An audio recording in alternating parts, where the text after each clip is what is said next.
Welcome back to Vampire the Masquerade, Part 2.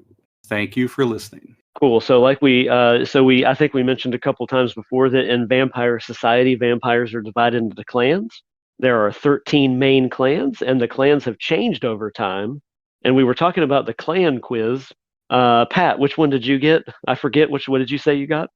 So, Ventru, which, as I understand, they're the aristocratic, noble hierarchy of the vampire world. They kind of are mafia bosses and dons and nobles and all that jazz. And from what I King of understand, Kings. King of Kings.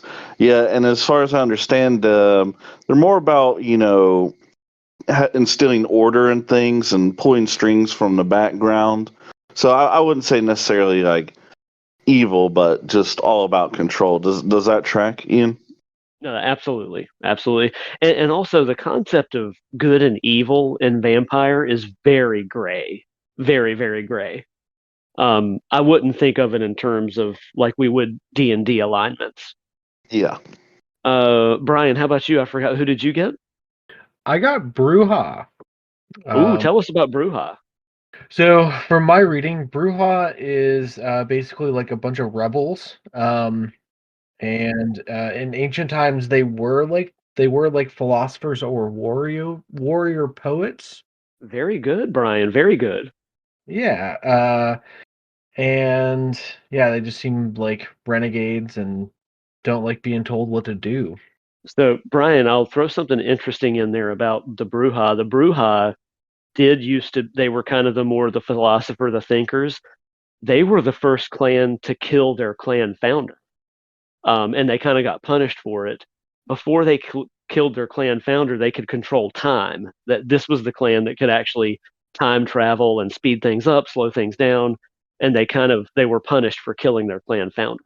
So Wow. It tracks with the whole rebel thing. They were the first rebels. They overthrew their leader. Okay. And then they couldn't control time anymore. Sounds like. That's right. That's right. Well, yeah, I think that tracks. I generally resent authority, so that sounds about right. I thought you would appreciate that they were the first clan to overthrow their clan founder. I thought you would appreciate that. I thought you would appreciate that. Appreciate that. Yeah, that is close to my heart. That's something I'm passionate about. When I think about them, I think either biker gangs or like the warrior poet, like Scotsman kind of deal. Oh yeah, for sure. You're right on the money there. So, Zach, Zach, who did you get? I also got Ventru, but we can go with Malkavian in terms of conversation. I love arguing with stop signs. I mean, it's very famous from the video game. I guess they're known for that, aren't they? Yeah, it totally. Yeah, it's a very famous scene. Yeah. And RC, I forget which one did you get? I got a Bruja as well, but I definitely lean towards more like Toreador or Malkavian whenever I play the game. Oh, right on. What do you know about the Toreador? Vicious art collectors. They like pretty things and pretty people.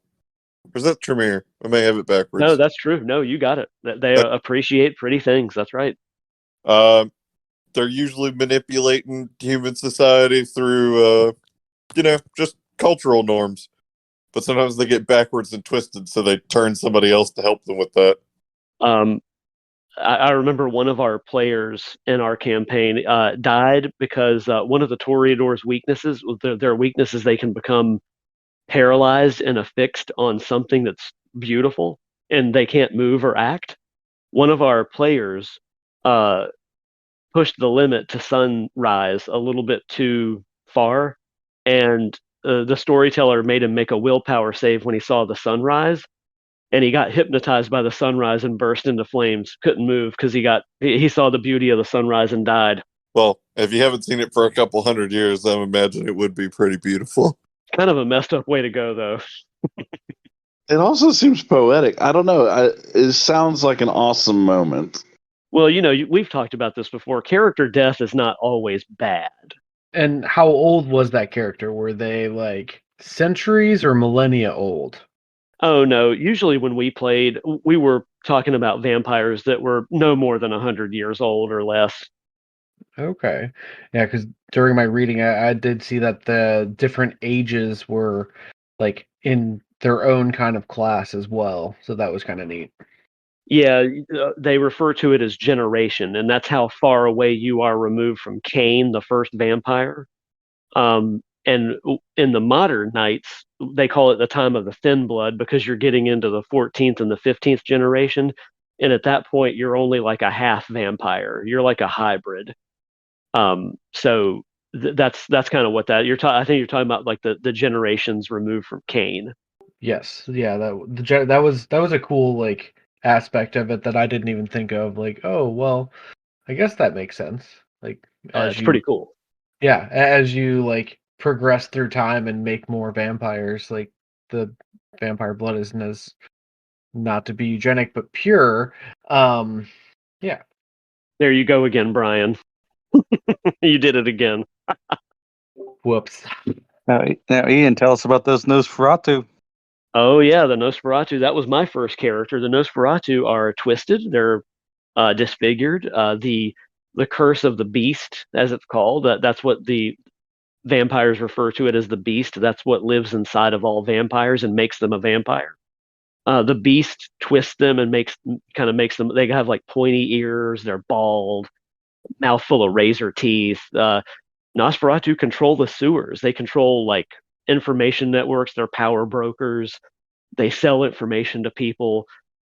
Other than Clan Gangrel or Ravenos, they're probably the most likely to work with werewolves because werewolves like to buy information like everybody else, and Nosferatu make great spies. And is there any other honorable mention clans you feel like we couldn't pass over without mentioning? Oh god, there's a lot of cool ones. I did mention that the clans have changed over the years. One of the clans is Clan Tremere. Clan Tremere, they have blood magic and they mastered and kind of created blood magic, but they weren't one of the original clans. They killed an entire clan to take their place.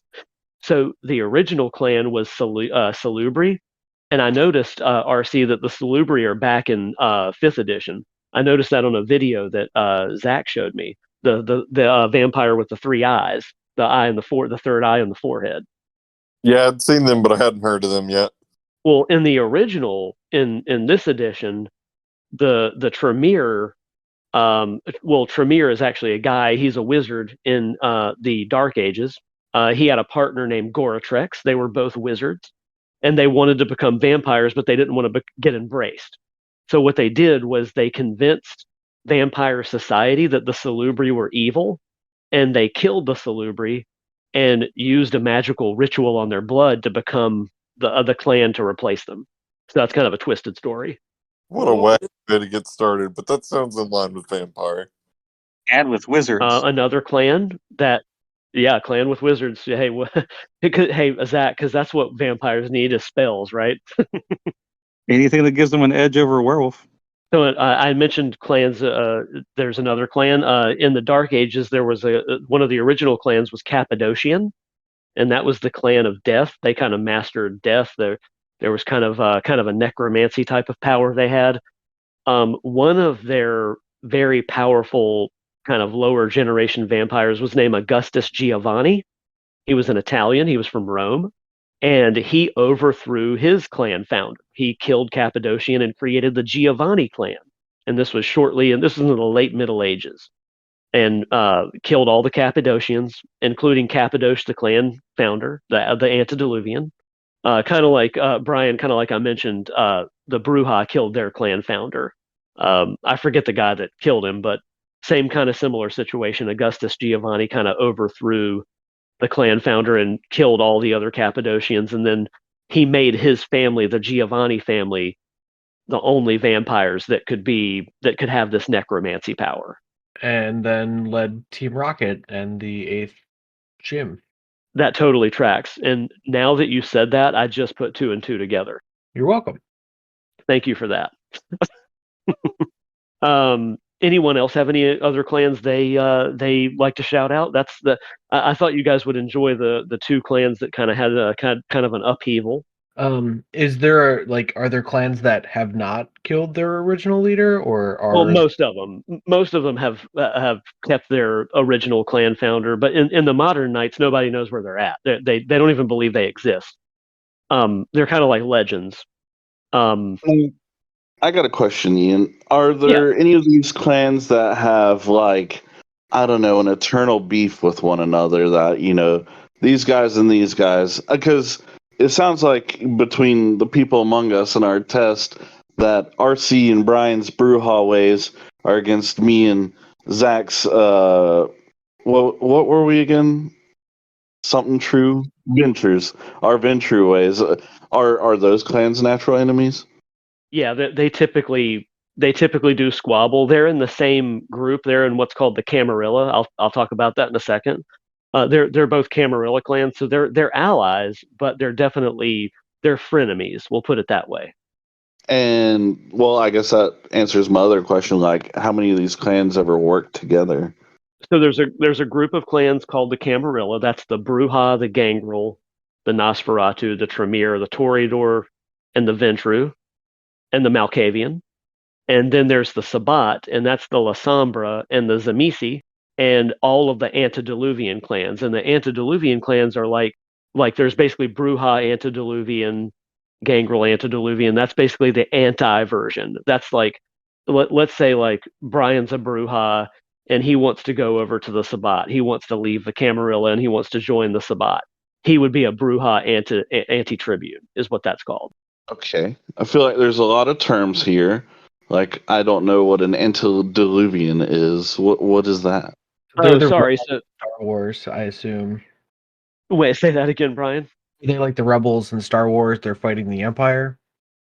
I love that. The antediluvians are the clan founders. When Cain created the third generation, he created 13 third generations, and each one of them created their own clan, and they're called the antediluvians.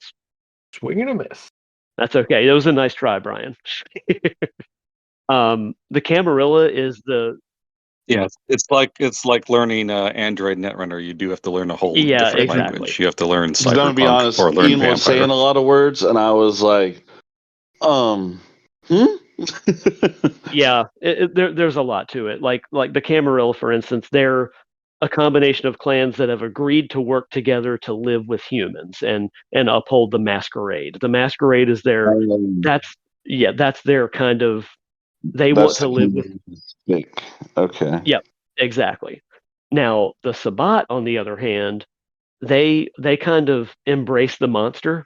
They don't try to hide. They they think that vampires should rule humans. They think that vampires are superior, and that the Sabbat actually think that the antediluvians are all enemies, and they know that the antediluvians are coming back, and they want to be prepared when they do. So the Sabbat are all about like when the clan founders wake up and come back and try to eat us all, we're going to kick their ass. That's what the Sabbat's all about.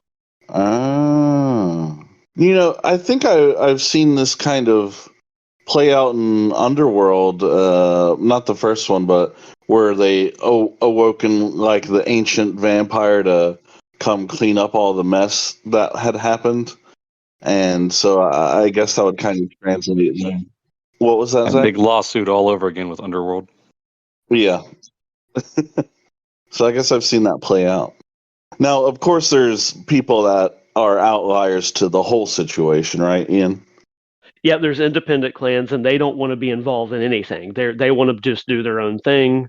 That's like the Giovanni, the Ravenos, the followers of Set. They don't want to be involved. Just leave us alone. If you want to hire us for help, cool. We'll work for we're not going to do it for free, but like leave us out of it. That's kind of what their deal is. And what are the Anarchs and the Inconu? So those are kind of like lesser. The Anarchs are all over the West Coast. They're basically vampires they're more independent than the Independents. They're truly believe in no order at all. The Akanu are very old elder vampires that don't want to be on the chessboard anymore. They've played chess too long. Hey, we've played this, we've been in the jihad for way too long. We just want leave us alone. I'm up on a mountaintop. I'm going to sleep for 200 years. Just leave me alone. Okay, okay. I dig that. I like that little archetype of them. Yeah. That's me. That's the one I want to be. Right. Yeah, they don't want to be in the game. Don't I'm not playing. I don't want to do this anymore. We've done it for 1,000 years. Can I just take a break? And this might be worth mentioning. The older a vampire gets, the longer they have to like go into a death rest. So Yep. if you meet a really old vampire, he might be unconscious for 10 years at a time and just has to hang out. People have to wait for him to get back up. Is a death rest mandatory? So it's called torpor. And if you take it, like basically if you take enough damage to go down and you can't regenerate, vampires can spend blood to regenerate, but if you can't regenerate, you're going to go down into torpor. Of course, something like sunlight or fire will totally finish you off, but torpor is like a long sleep. It's like a vampire's version of a coma. What do you think, RC? It's like a coma.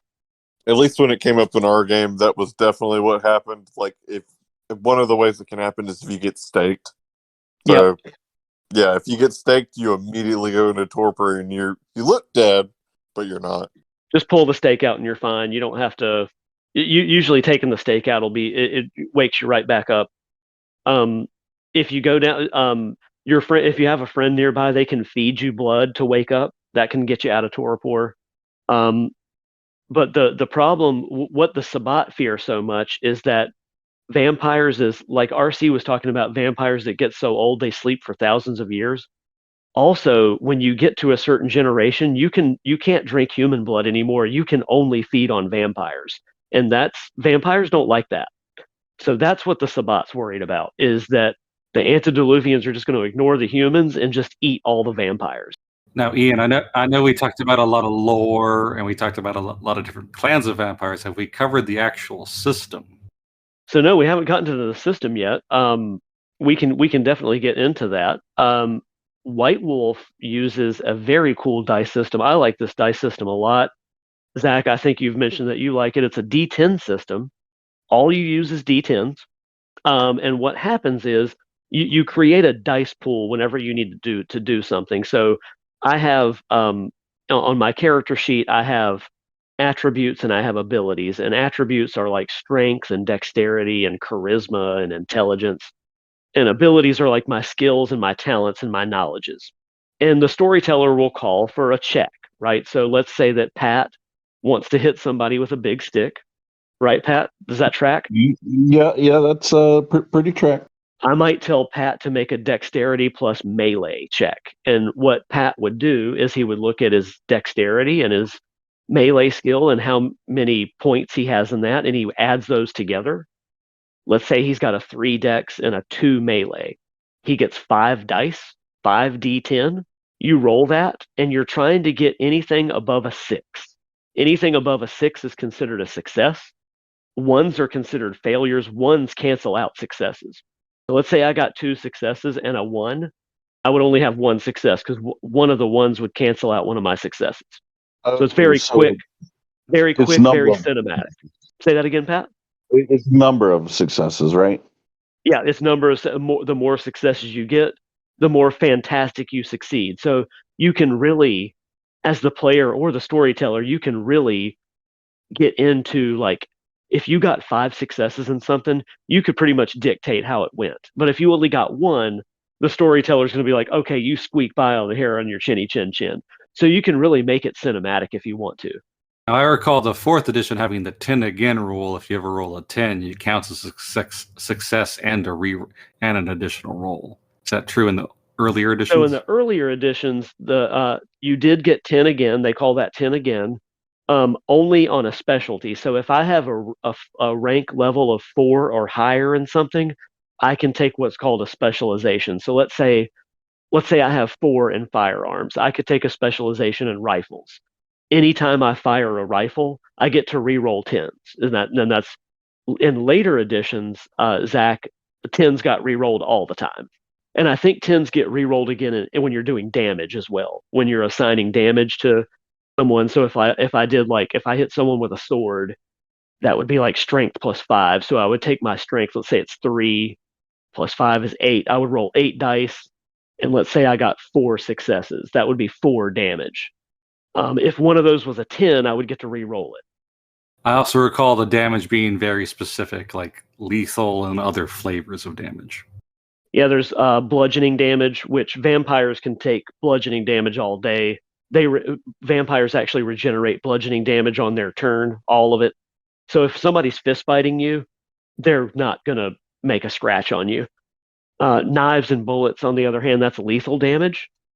And then there's aggravated. Aggravated is what you don't want. Aggravated is fire, sunlight, supernatural claws like werewolves, vampire claws, fangs, that kind of thing. Also, mages can do some, they can cast spells that can do some aggravated damage as well. The interesting thing about fire, actually, you guys will love this because in every Call of Cthulhu game, this comes up. Fire does aggravated damage to everything in World of Darkness. Fire can kill everything. As it should. As Burn it it should. Burn it down. That's right. Burn it down. Got a problem? Just set it on fire.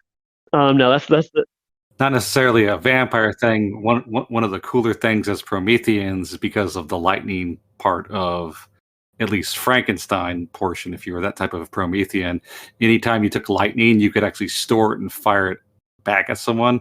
So, like if you had a stun gun that's as a cool. Promethean, I didn't know you about could just that. That's zap people awesome. left and right.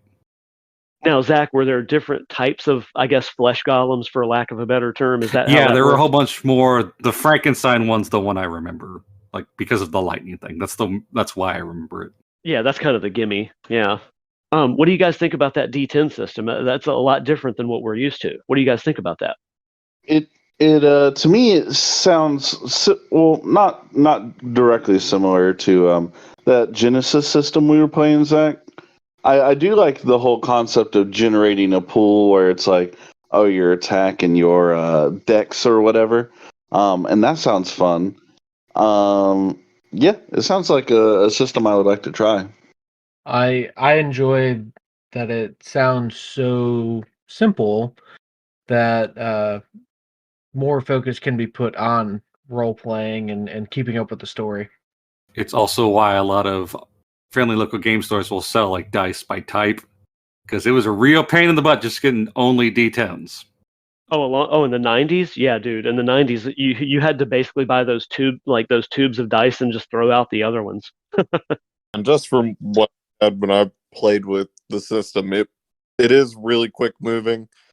Hopefully, it doesn't take you very much time to waffle about, because at most you're going to be rolling about 10 dice unless something crazy happens. Oh yeah, it's usually a lot less than that. I mean, you're usually rolling 3, 4, 5. Sometimes you'll get up to 7 or 8, but that's very rare. That's usually your character's main shtick. Like all of the points are dumped into that. Yeah, RC, like you were talking about your face character, you probably had a lot of charisma, probably a lot of manipulation, probably had real good social roles. Yep, it's my. So just for a quick breakdown, so your skills can also have talents on them as well. So if you have like a specific thing you're really good at doing, my character was really good at manipulation, persuasion, victims. So he rolled 8 dice whenever he was trying to convince somebody to be a victim. And of course, when you're re-rolling 10s, that's awesome. Yep. And I think in the new system, oh, go ahead, I Zach. will say another part of the system. Yeah, I will say part of the system. I love the 10 again. I love the D10 system, but as someone who has to play it, you do have to learn how to count pips, especially on your sheet. Yeah, all the skills are tracked in dots, kind of like one of those old school kind of grade tests where you're filling in dots. They're not. So yeah, you're counting up kind of black marks on the page there. One thing the new system did, and RC, I don't know if this is still true. In the new system, the difficulty rating is 8 instead of 6, but you only need one success to do anything. Is that still the case? Not when we played, and I think that may have just been from Josh's experience where he had played the game previously and was prior GM experience. So gotcha. Because they did change that up a little bit in 4th edition in the 20th anniversary. They made it more difficult they upped the difficulty of the dice, but you didn't need as many successes. Everything just required one success. Now, Ian, if I recall, it was 7 and up, not 6, not 8. Oh, it wasn't? Okay. You might be right. it's 8 and up. It's 8, 9, and 10 are successes, and then But depending, 10s always reroll, right? Like no matter what, all 10s always reroll. 10's a crit, and depending on who's running it for you, it either counts as 2 successes or you get a reroll. Oh, I like the 2 success option. We've never played that. That's a good idea. And I think you can spend a blood to reroll any number of the dice, just not the crit dice. Well, in this edition, in the second edition, you can spend willpower points to get automatic successes. That's what I was gonna. Yeah, the extreme of any die becoming 2 successes comes up a lot. The Modifius 2d20 system, they're all about that.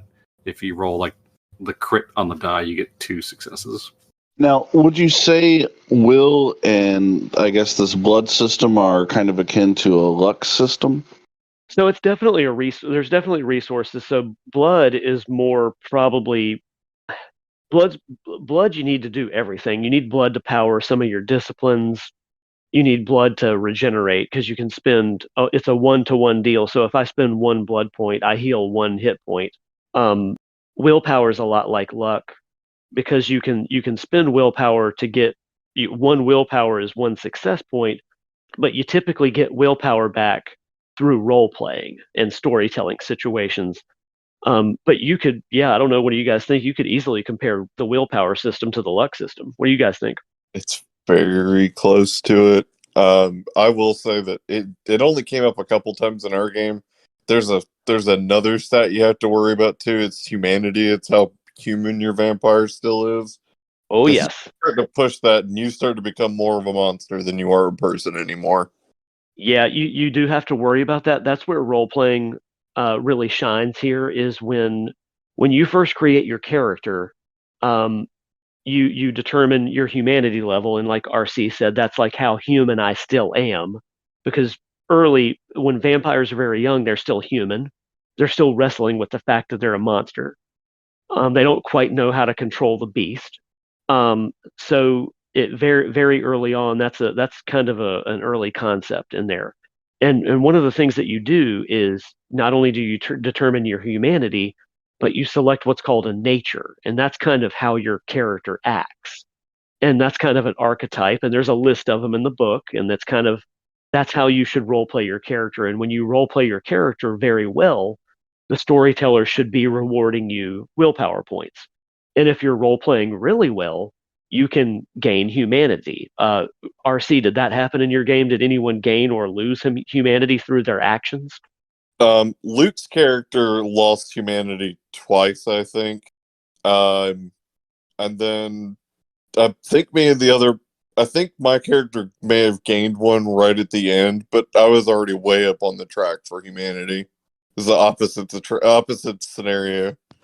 One of us is already low on it. One of us is already high on it. I went up higher. He went down lower. And it was through nefarious deeds that your humanity goes lower, because there was definitely some brutalizing of NPCs. Yeah, that happens pretty frequently.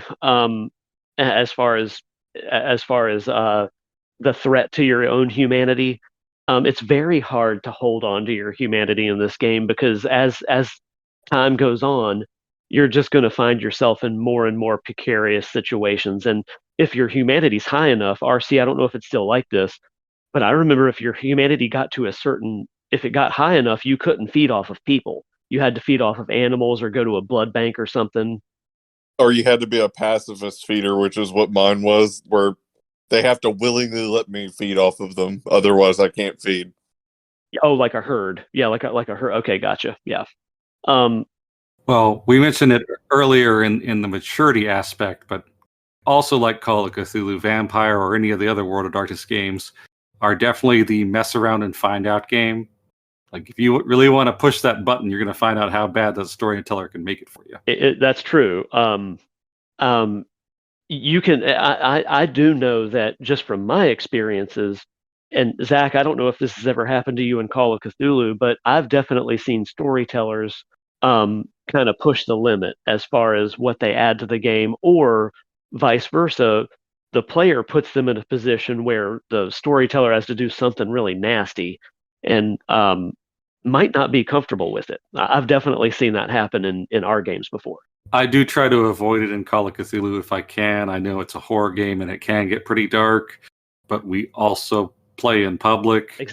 When we were in our Tuesday group and we were doing Hell House, I'm like, we are definitely getting pretty close to X, so I need to calm down. Yeah, that's something I think about a lot too. I don't know about you guys, but I do think about that a lot when we play at the shop. So it sounds like whenever your vampire character is kind of embracing the beast, so to say, it's akin to going into a bout of madness in Call of Cthulhu where none of the other party members are around you and it just kind of fades to black and you wake up probably covered in blood somewhere. It is go ahead, RC. just the few times that it did, because it happened a couple of times in the game that I did in the curated game. Somebody ended up ripping off another dude's arm, another vampire's arm, and just basically left him armless the rest of the time that we were hanging out. One of the characters went on a hobo killing spree that just gorged himself. I think Luke's character did something crazy too. Like he ended up getting into like a never-ending fist fight with a guy in plate mail armor. It was pretty wild whenever people would hulk out and just embrace the beast. Yeah, so it's called going into a frenzy. Frenzies are bad. That usually just looking at fire will put a vampire into a frenzy. Being low on blood, like if you're hungry, it makes you hangry and you frenzy. Very hard to come out of a frenzy, especially for Bruja. Bruja frenzy more easily. That's their clan weakness. And when they frenzy, man, everybody feels it too. Like RC said, somebody got their arm ripped off. So yeah, frenzying is bad. It's like about it, Brian. You're exactly right. It's like about a madness in Call of Cthulhu. Well, in addition to that, like depending on what vampire type you are, you have to think about food differently. Like if you're a Ventra, you have to be very, very picky. Versus like Nosferatu, you can eat rats left and right. Yeah, Ventru. I can't remember. They can only feed. There's a certain group they can't feed off of, right? There's a prohibited group. Isn't that what their weakness is? They can't feed off of animals. I can tell you that one for a fact. Yeah, they prefer exquisite blood of like nice lineage or a fine vintage blood, I would suppose. Well, and then you got people like the Zamisi, who they're kind of like Dracula. If they sleep outside of their soil, if they don't sleep in their native soil, they're no good the next day. So there's stuff like that. You have to think about that. Also, if you're a Nosferatu, your odds of being ugly are like 98%. Yeah, their clan weakness is they have no appearance rating, so their appearance is always 0. Going out into public is a breach of the Masquerade, so they're not allowed to go out in public without. They get you as a Nosferatu, you can get a power later on called Mask of 1,000 Faces, which basically lets you morph your face into like disguise yourself, become it's like a spy disguise type of thing. Everything is rated between 1 and 5, so all the skills and the attributes, the abilities, the skills, the talents, the knowledge, everything is rated between. You either have 0 dots in it or you have 5 up to 5. Most supernatural creatures in World of Darkness automatically start with 1 in every like attribute, like strength, dex, stamina, all that. And then it's all a point buy system, so there's no dice rolling. You have a certain amount of points you can allocate to everything, and that's kind of how you create characters. Character creation tends to be pretty fast. It's not anywhere near something like the days of 3rd edition or 3.5 D&D. It's nothing like that. Character creation tended to go pretty fast. RC, how was the curated game? How was character creation there? Even with the six people that we had in that game, it took like after a couple of us started to figure out how everything worked, it probably took like 40 minutes in total, but that was 6 people newly learning how to make characters, which is a huge difference from like 3-5 like you brought up, where it's no 6 people learning how to make characters take like 2 to 3 hours. Yeah, I mean, I'm sure RC, Zach, I'm sure you guys have had had sessions in 3.5 where the entire game session was character creation. Absolutely. Definitely not the case with Vampire. We usually created characters pretty quickly. In typically during character creation, you could take what's called merits and flaws, and flaws would give you like more points to spend at character creation, but merits would cost points, and they would give you like cool abilities like ambidextrous, or maybe if you wanted to take a disadvantage of like bad eyesight, but take a advantage of like a keen sense of smell, you could do that. Um, Character creation was usually I always had a lot of fun with it. What do you guys think so far? Any questions about character creation or any thoughts about character creation? No real questions as long as we're using one of the newer vampire sheets. Yeah, I recall it not being super long in terms of character creation. It was more of like which of like the talents you wanted to choose was like the longest part of it. Oh yeah, buy the abilities part, the talent, skills, and knowledges definitely took the longest. Um, there are supplement books. I showed Zach earlier. I've got a couple of supplement books that let you run elder games, and elders are like super old vampires. So these sheets are a little bit bigger, and you have a lot more points to spend. Um, Elders usually end up starting the game with derangements because they're so old and they've done so much stuff. They're usually a little bit bonkers. So that's always a pretty good system. We played some Elder games a couple of times. Um, Experience points work a little bit different. You don't have levels. You don't level up. You don't. Not, it's nothing like that. It's more akin to Call of Cthulhu, where your character kind of develops in certain areas that they want to develop in. So at the end of a game, you could get anywhere between 1 and 5 experience points. I know it doesn't sound like a lot, but what you end up doing is, depending on how well you did during the game, or how well you role played, or if you accomplish certain tasks during the game, you can pool these experience points and spend them to increase skills or increase your vampire powers, or you could get one of your vampire buddies to teach you one of their vampire powers and you could teach them one of theirs. It's really hard to learn vampire powers that are outside of your clan, but you can do it. You have to be taught them though. It's usually requires some kind of storytelling component. It's not just going to be given to you. But experience is a lot different in this one. Usually only one person ends up getting 5 points, and that's because there's usually 1 point for the MVP of the night. So multiple people usually don't get 5 points. It's usually people getting between 3 and 4, and then the MVP of the night usually gets 5. What do you guys think about the experience system? It only came up once during the curated game, but I thought it worked for what it did. It was really nice to actually finally have to see what like the other power, like really dumping points into a power pool could do, because it was great right at the very last 2 sessions that we had, being able to just manipulate people's memories. Like, oh no, this happened. You totally believe that now. You have a great time. Bye. Oh, it sounds like RC had dominate. It sounds like you had some dominate powers. Dumped a whole lot of points into dominate. Yeah, that's a good one. That's a good one. Oh, that also helps with feeding. Dominate does. You can feed without breaking the masquerade because you can make them forget about it. Yep. That was my whole shtick there for a while. Let's see. Any other thoughts on experience? What do you guys think? It's very unusual compared to other systems we've played. It sounds pretty simple though. So It is. It's very simple. Your vampire can get more powerful during the game without experience. You can do what's called committing diablerie, and diablerie is feeding off of and killing a vampire that's a lower generation than you. That ends up lowering your generation, and you gain a little bit of their power, but that's usually pretty bad. Vampires frown on diablerie. That's usually seen as a bad thing.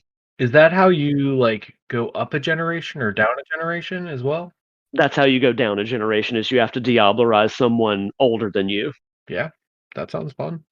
It happens a lot in the Sabbat. The Sabbat don't really frown on it. The Camarilla does. The Camarilla, like I said, they're kind of all about maintaining order and blending in with humans. The Sabbat are kind of a law of the jungle type of organization. So if like if a leader is looking kind of weak, it's a lot like Klingons in Star Trek. They're going to gang up on that weak leader and probably diablerize him. And in the Sabbat, when they diablerize, they can do a ritual to share the diablerie with the rest of their group. Well, right, gaining strength for the many as opposed to one who may be weaker. That seems pretty vampiristic to me. Yeah, exactly.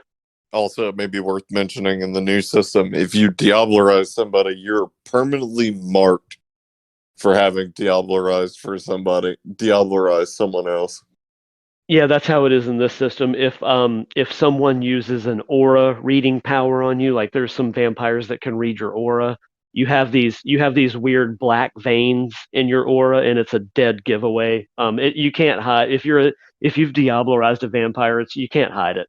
It's bad. But do the benefits like outweigh, that possibility? Like, what aside from, it sounds like lower generation is stronger. So how does that work? Well, sometimes, Brian, diablerie is a punishment. So let's say like a vampire in the Sabbat like committed a crime against somebody, and if it was atrocious enough, like the leader might say, okay, cool, I'll allow you to diablerize this guy, and that could happen in the Camarilla too. But usually it ends up being a pretty nasty fight. It's because, like you said, the vampire's older, they're probably more powerful than you, so you're gonna have to get the upper hand somehow.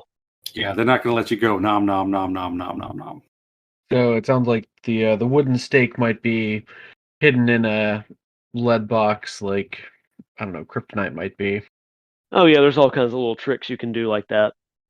So what do you guys think? Any other thoughts on Vampire? Anything else you guys wanted to hear about? I think you've answered all of my questions. I guess the only other question would be, when are you going to run a session so we can get Whoa. some werewolves and vampires and fays together? So it's funny that you say that, Brian. I actually it's very rarely did I story tell Vampire. I was usually always a PC, but I would definitely run a Vampire game. It, if you guys were interested in playing Classic anyway, I don't have the time to learn like 5e. I don't really have the time to learn, but I would definitely run if you guys wanted to play the older system. I also recall you mentioning that 5e was hard on your eyes, not to age. Oh no, you're absolutely right. The new book, it looks cool, but they used a really small print. Did you notice that, RC? The print in it, the font size looked unusually small to me. Yeah, no, we had two books at that table, and I had to lean over and stare at them, and my eyesight isn't terrible, but it's a mix of things. The pages aren't white; they're like an off-white color, and the lettering isn't fully black. It's like a dark brown. So if you're trying to look at it over somebody's shoulder or something, you can't make out anything. Oh, that sounds like it's Well, that, and I also recall Josh like flipping through back and forth in that thing like 15 It is times. not correctly laid out. There are a couple complaints about how the book itself is laid out. Oh, that's unfortunate. I don't have any complaints about how I've got a third edition main book here, and I don't have any complaints about how it's laid out. It's in good shape. But it also could be that I'm just used to it. But in the beginning, I remember the book being pretty friendly. I don't remember it being too hard to remember where everything was.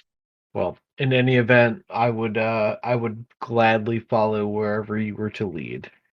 All right, well, cool. Maybe I'll maybe once once we get some more time, we'll do a vampire campaign. Now, just right off the cuff, guys, Camarilla or Sabbat, because that's always the Camarilla. Oh, that was quick. No thought. Yeah, that was quick. The bot games are a little rough. Usually, people liken them to playing like a Drow campaign in D&D or an Evil campaign. A lot of people have a hard time playing a Sabbat game because the motivators are a lot different in a Sabbat game versus a Camarilla game. We'll just put it that way. Your character motivations, anyway. It might be a good lead, and after that, we can probably run that Star Trek game and all play Klingons. Jeez. Maybe we could. Maybe we could all play Klingon vampires. Sure, why not? One step at a time. Okay. One step at a time. Sounds like the one clan is pretty much the Borg, so I don't know if they would be Klingons. So, any final thoughts about Vampire the Masquerade, guys? I'll definitely run a game. I'm all about that. It's great, and everyone should try it at least once. I like that attitude, Zach. I've got a pint of. Go ahead, Brian.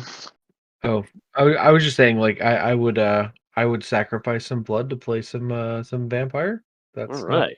That's heavy.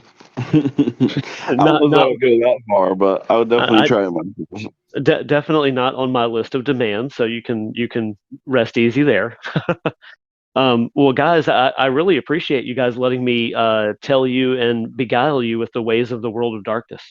Yeah, Thanks for that. definitely a fun system. Yeah, thank you. Thank you, Ian. Thank you, listeners, and join us next week for Tomb of Horrors, the D&D Gygax Classic.